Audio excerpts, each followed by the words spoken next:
Assalamualaikum warahmatullahi wabarakatuh. Selamat pagi anak-anak. Kembali lagi di pembelajaran IPA di kelas 7. Untuk hari ini Ibu akan menjelaskan tentang proses terjadinya gerhana bulan dan gerhana matahari. Nah anak-anak, berikut ini adalah model alat peraga dari matahari, bulan, dan bumi. Pada saat posisi bulan seperti ini, bulan berada dalam fase yang namanya fase bulan baru. Pada saat fase bulan baru inilah kemungkinan dapat terjadi gerhana matahari. Dengan syarat bulan berada di antara bumi dan matahari dan ketiganya ini berada dalam satu garis lurus. Gerhana matahari terjadi ketika bayangan bulan bergerak menutupi permukaan bumi. Bumi melakukan dua gerakan sekaligus, yaitu berotasi atau berputar pada porosnya seperti ini, dan berevolusi, yaitu berputar mengelilingi matahari.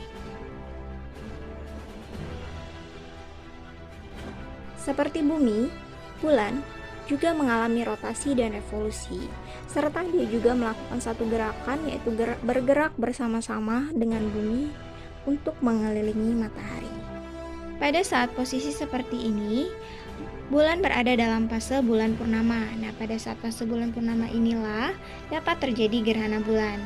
Gerhana bulan terjadi ketika bulan memasuki bayangan bumi, di mana bumi berada di antara bulan dan matahari, dan ketiganya berada dalam satu garis lurus. Untuk lebih memahami peristiwa gerhana bulan dan gerhana matahari, silakan kalian saksikan animasi dari peristiwa gerhana bulan dan gerhana matahari berikut ini.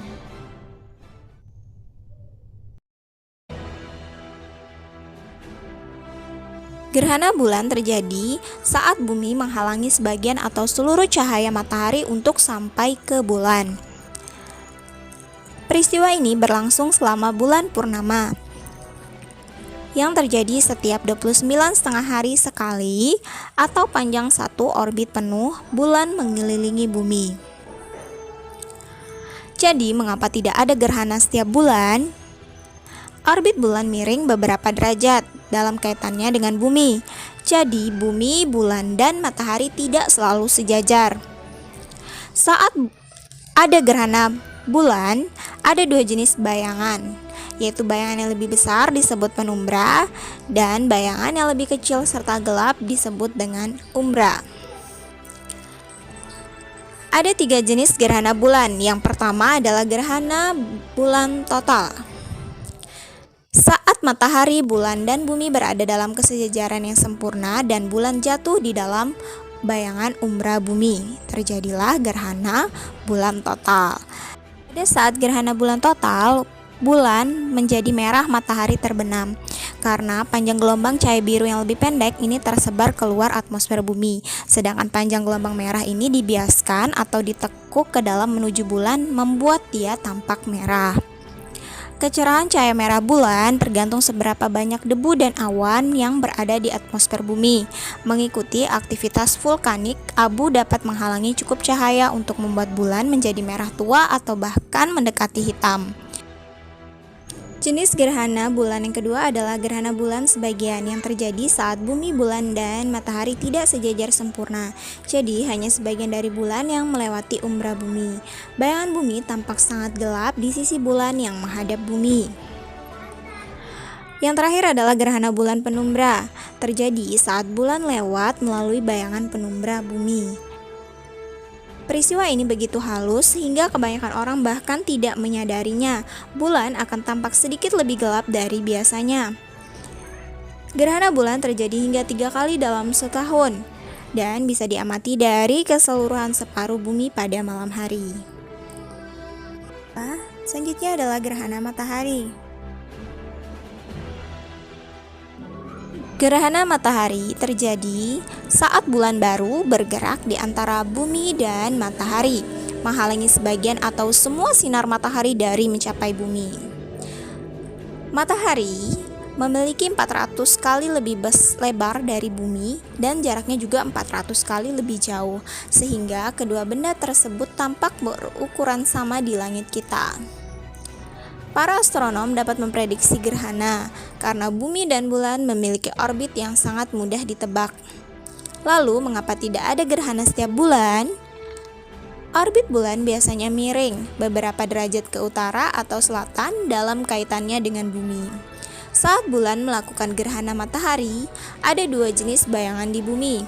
Bayangan yang lebih kecil dan lebih gelap disebut penumbra, dan bayangan yang lebih besar disebut penumbra. Ada 4 jenis gerhana matahari. Yang pertama adalah gerhana matahari total. Gerhana matahari total saat bulan benar-benar menutupi seluruh permukaan matahari. Gerhana total ini hanya bisa dilihat kalau kita berada di dalam bayangan umbra.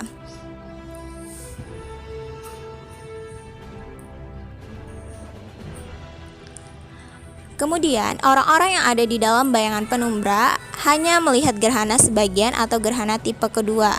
Dari pandangan ini, di luar jalur gerhana total, bulan lewat di depan matahari tapi tidak menutupi seluruh permukaannya.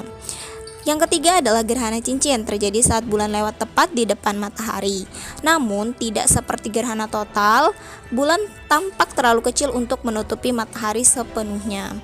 Orbit bulan berbentuk elips, jadi terkadang lebih dekat ke bumi dan terkadang lebih jauh. Yang terakhir adalah gerhana hibrida, adalah saat posisi bulan antara bumi dan matahari sangat seimbang. Bahwa kelengkungan bumi berperan, bulan akan semakin jauh dari beberapa bagian bumi di sepanjang jalur gerhana menghasilkan gerhana cincin. Di bagian lain, bulan akan cukup dekat untuk menutupi matahari sepenuhnya sehingga menghasilkan gerhana total.